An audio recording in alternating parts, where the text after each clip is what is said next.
Hey, we're back. We're live. Happy Monday. If you're in the States, I hope you're having a great Labor Day or have had a great Labor Day weekend. Today, I want to talk about some website stuff. I haven't done that a lot on here. I've made a lot of websites, and I can tell within 30 seconds of looking at someone's website whether they run their business or their business runs them. And it has nothing to do with design skills. I know what?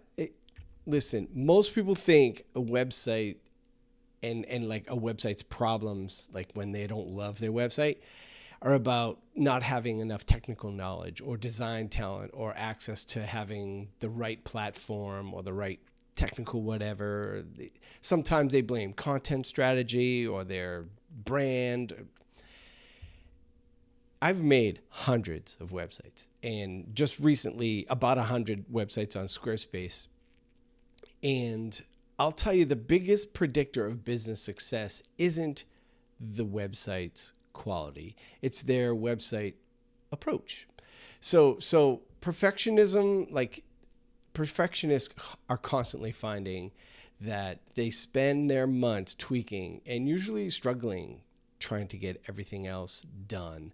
Or they don't spend enough time on the website, and it's difficult to validate the expertise or the credibility, because at the end of the day, that's largely what a website is for if it's not transactional. So, and all this came because the last couple of weeks I've posted and mentioned vulnerably some of the challenges that I faced last year. I didn't pause sales, but sales slowed at the end of last year. And even I fall into this trap because I think it's normally referred to as working on the business versus working in the business. And there's this misconception, maybe classically, that there's a way to get it right. And I'm not a believer. I think that that's flawed. But in general, when you do things like bill for time, or you need new projects because you have no means for recurring revenue, spending time in fulfillment or spending time in project or process or administration, that's all time that is very difficult to bill for. And none of that is time spent on content or marketing the business and proving the expertise. And therein lies the trap that even I fall victim to falling into, right?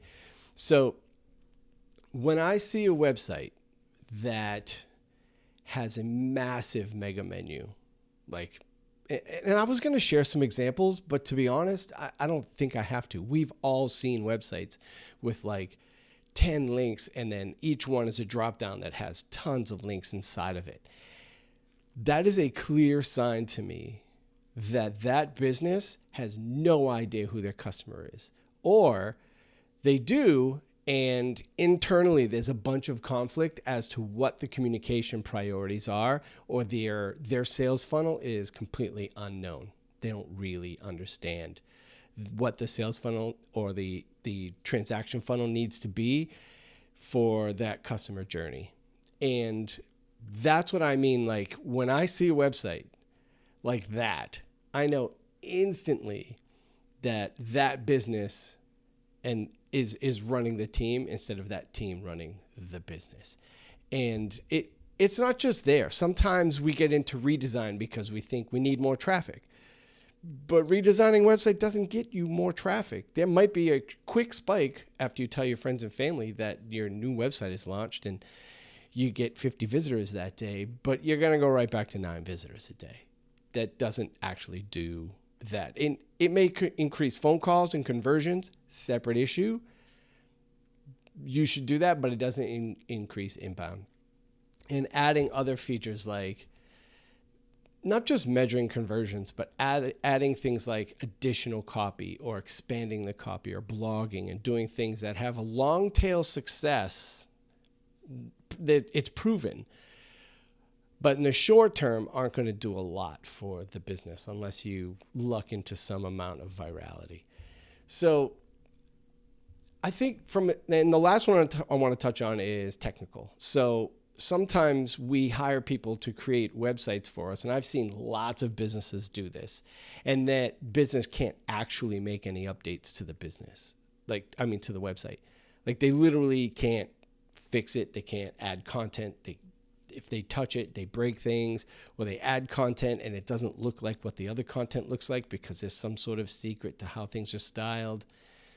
It's a disaster. And add to that interactive things like that can be done with coding or other aspects of technical back-end website stuff. So in general, that's why I like Squarespace so much. It's a huge advantage for that platform to basically remove those constraints so you don't lose time in technical details or in technical issues when trying to do simple things like add content, right? So I am saying good enough is good enough, and let it go. Get the content out there, because nobody's going to act on anything you've never published. So get it out there. I think the failing here is that by and large, when it comes to interacting with my industry, most business leaders and owners and founders think that the website is done, instead of thinking of it as a living document, like something that is iterative. We get market feedback, we get customer feedback, we get team feedback, and we're constantly doing things to fix the front and back end in response to that feedback. So if you're thinking about launching a website, do consider one that will work for your business, not against it, right? So you could check out my upcoming cohort. There's going to be a link in the description here, but there's also some other ideas I want to leave you with. If you're hiring an agency or a freelancer or someone to do the website, make sure you can make updates to the website yourself. You don't need to be stuck in a hostage situation. And don't let perfectionism get in the way of progress. I can't stress that enough.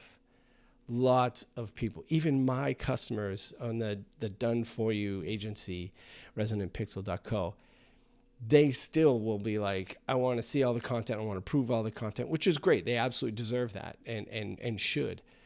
But sometimes we are prone just habitually to pause things until we feel a certain way about it. But the problem is the people need to act on it are not us, right? So it's the idea that only a bad marketer says, well, I wouldn't buy that based on what I'm seeing here. But you're losing sight of the context here. It's not for you. And I think understanding who's in control of the business, understanding who the business serves, and hitting that point with total clarity and then expanding from there is way better than launching a website with 47 pages in the nav, mega menu drop downs all over the place, and just throwing the kitchen sink at users and wondering why the website doesn't convert or it's not conveying the idea that the business needs to get across. And it fails on so many fronts. So don't let the business run you. You run the business. And when you think about what we're conveying to consumers, to our customers, to your customers and clients, think about nailing that. Living with it as a living, breathing document that can be added to at any point in time, and making sure you have access to being able to do that will go a long way to a website being a productive asset for the business instead of it being just another blocker that keeps you from getting done what you need to get done. So I am so glad you were here to watch this today. Like and subscribe, give me a follow, thumbs up, do the things, leave a comment, tell me I'm crazy, whatever. I'm down with that. Stick around. We got more content coming this week. I hope you have a great week. I hope you crush it. And I will see you Wednesday, 11 a.m. Eastern, U.S. Eastern time. I appreciate you very much.